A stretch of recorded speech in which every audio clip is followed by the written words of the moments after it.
Imagine this. A Roman emperor, ruler of the most powerful empire on earth, commander of legions, holder of absolute power. Yet every night, he opens a small journal and writes, "Tomorrow I may die. Did I live well today?" This isn't fiction. This is Marcus Aurelius, one of the greatest emperors in history, yet a man who battled with himself every single day. The book he wrote, called Meditations, wasn't meant for you or me. It was his private journal, his way of teaching himself how to be a better man. And today, over 1,800 years later, this book still holds the secrets to living without fear, without anxiety, without regret.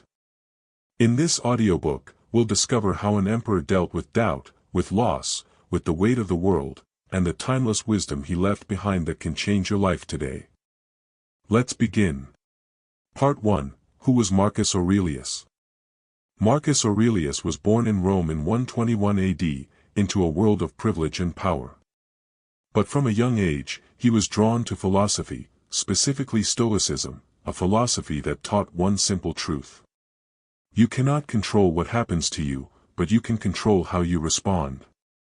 At age 40, he became Emperor of Rome. But this wasn't a time of peace. His reign was marked by war, constant battles on the borders, plague, a devastating epidemic that killed millions, betrayal, even his trusted generals turned against him, personal loss, he buried many of his children. Yet through all this suffering, Marcus never stopped writing in his journal. He never stopped asking himself, how can I be better? How can I serve?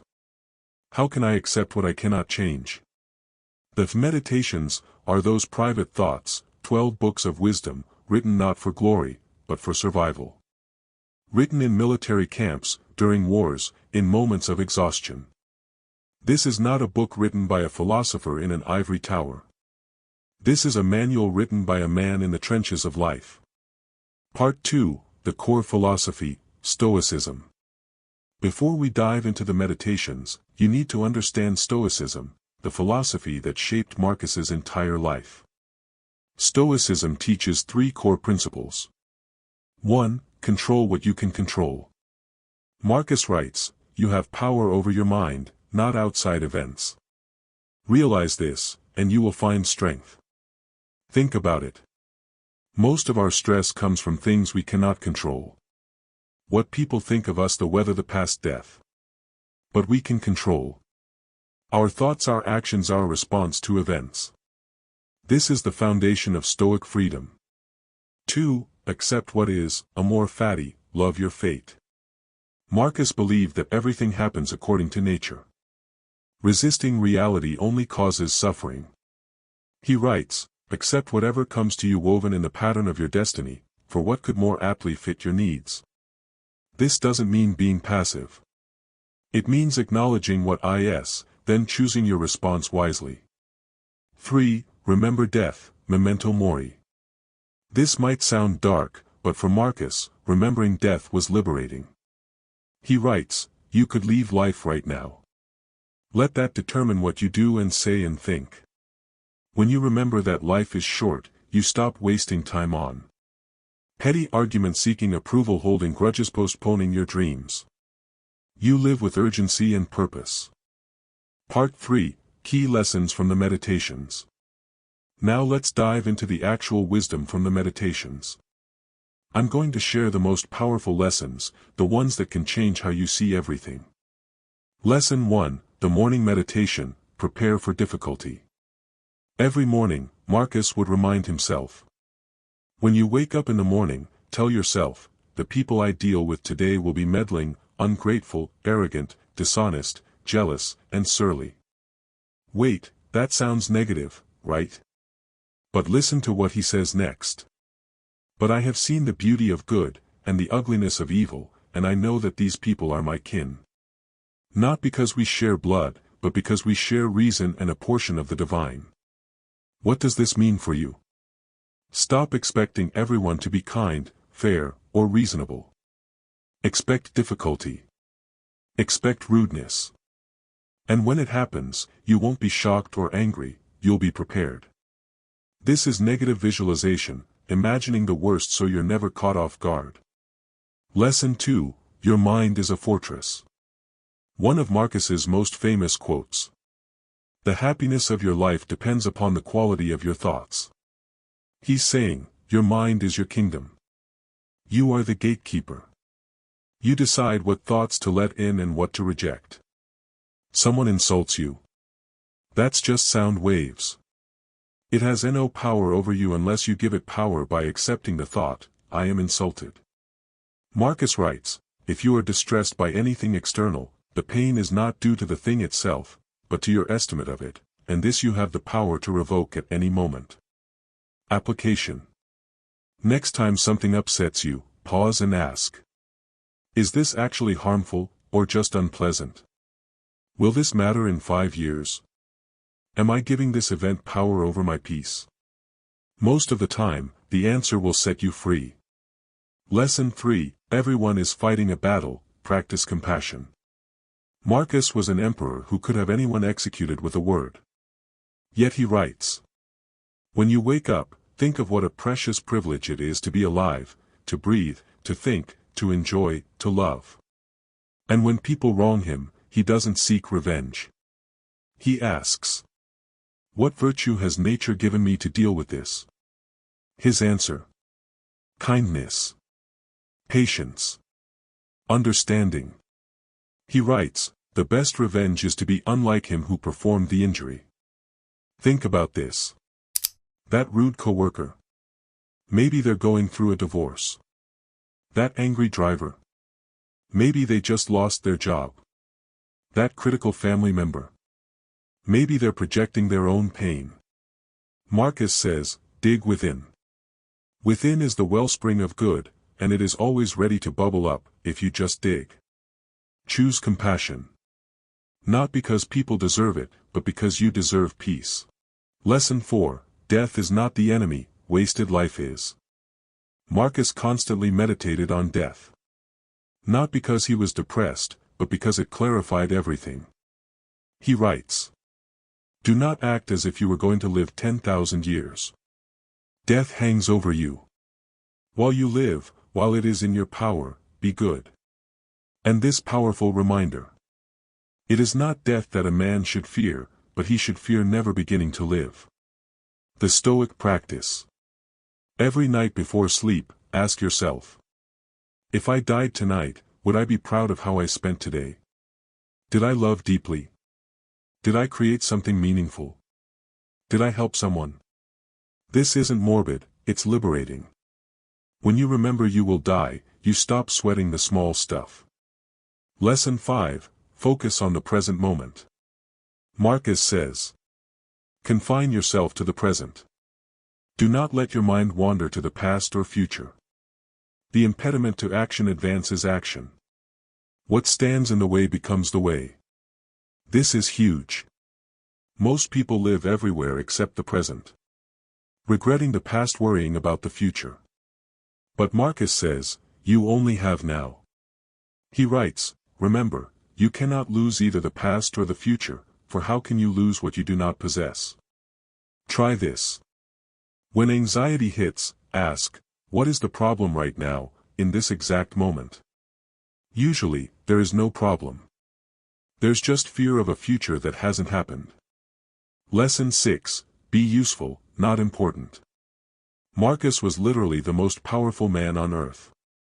Yet he writes, waste no more time arguing what a good man should be. Be one.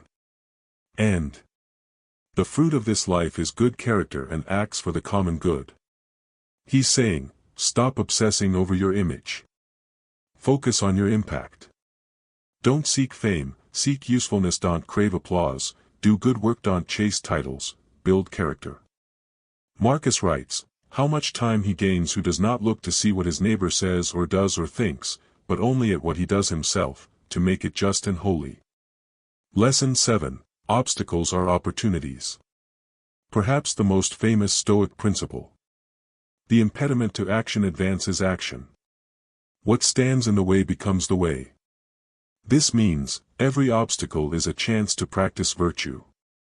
Someone is rude. Practice patience, you fail. Practice resilience, life is hard. Practice strength. Marcus writes, our actions may be impeded, but there can be no impeding our intentions or dispositions. Because we can accommodate and adapt. This is the Stoic superpower. You can't control what happens, but you can control who you become because of it. Lesson 8, you don't need much. Marcus lived in palaces, yet he writes. Very little is needed to make a happy life, it is all within yourself, in your way of thinking. He's reminding himself, and us. Happiness is not in possessions, peace is not in circumstances, freedom is not in escape. It's all internal. He writes, if you seek tranquility, do less. Or more accurately, do what's essential. Question for you. What would you eliminate from your life if you only kept what was essential? Part 4, the structure of the meditations. The meditations are divided into 12 books. But they're not chapters in a traditional sense, they're more like journal entries, written at different times, in different places. Book 1, Marcus gives thanks to everyone who shaped him, his parents, teachers, mentors. It's a beautiful reminder to acknowledge those who helped us become who we are. Books 2 to 12, these are his private reflections, thoughts on handling difficult people, dealing with pain, accepting death, controlling anger, finding purpose. There's no linear story. You can open any page and find wisdom. Some entries are one sentence. Others are a full page. But each one is Marcus talking to himself, reminding himself how to be better. Part 5, how to apply these teachings today. Okay, so we've covered the philosophy. But how do you actually live this? How do you apply 1,800-year-old wisdom to modern life? Here are practical Stoic exercises you can start today. 1. Morning meditation, 5 minutes. Every morning, before checking your phone, sit quietly and say, today I will encounter difficult people. They may be unkind, selfish, or cruel. But I will not be disturbed, because I understand that they act from ignorance. I will respond with patience and reason. This primes your mind for reality, not fantasy. 2. Evening reflection, 5 minutes. Every night, Marcus would review his day and ask, what did I do well today? Where did I fall short? How can I improve tomorrow? Write this down. This practice builds self-awareness faster than anything else. 3. Negative visualization, once a week. Imagine losing what you have. Your health, your loved ones, your job, your possessions. This sounds dark, but it does 2 things. Prepares you for inevitable loss, makes you grateful for what you have now. Marcus says, don't let your reflection on the whole sweep of life crush you. Think only of your present need. 4. The pause, throughout the day. When something triggers you, someone cuts you off in traffic, a rude email, bad news, pause. Take 3 deep breaths. Then ask, is this in my control? If yes, take action. If no, accept it and move on. Marcus writes, you always own the option of having no opinion. Things you can't control are not asking to be judged by you. Leave them alone. 5. The death meditation, once a month. Sit quietly and imagine this is your last day on earth. Ask yourself, am I living the life I want? Am I being the person I want to be? What would I regret not doing? Then, go do that thing.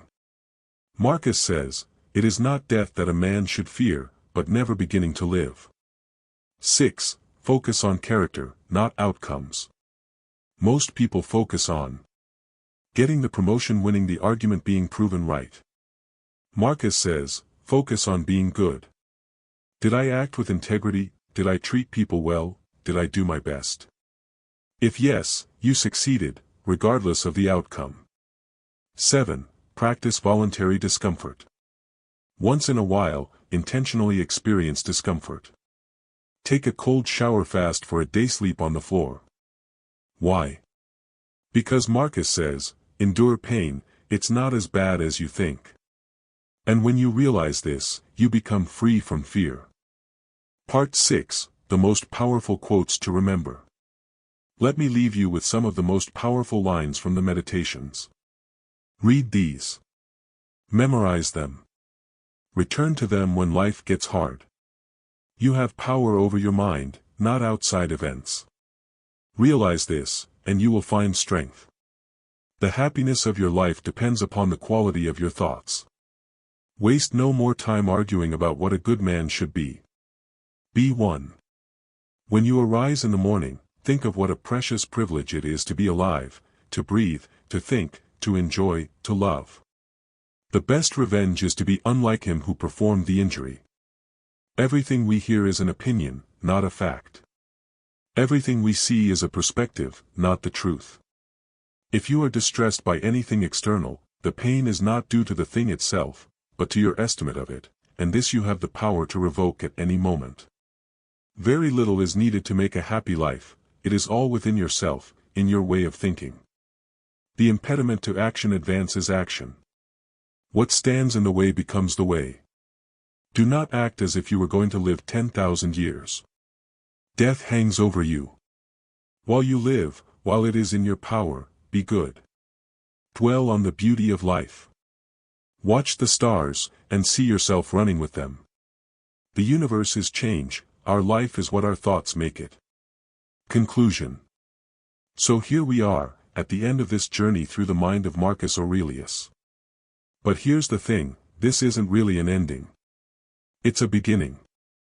Because the meditations aren't meant to be read once and forgotten. They're meant to be returned to, again and again, whenever life knocks you down, whenever you feel lost, whenever you forget who you want to be. Marcus Aurelius didn't write this book to become famous. He wrote it to survive. To stay sane. To remind himself, in the middle of war and plague and betrayal, that he had a choice, to be good, to be strong, to be kind. And that same choice is available to you.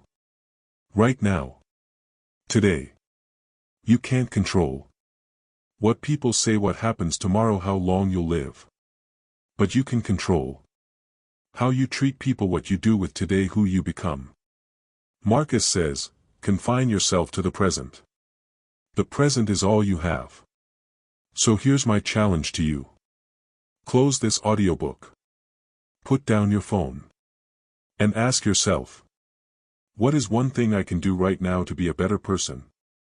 Maybe it's forgiving someone, being patient with yourself, calling a loved one, starting that project you've been putting off.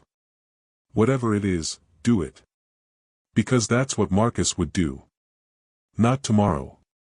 Not next week. Now. As Marcus writes, waste no more time arguing what a good man should be. Be one. Thank you for listening. Now go live.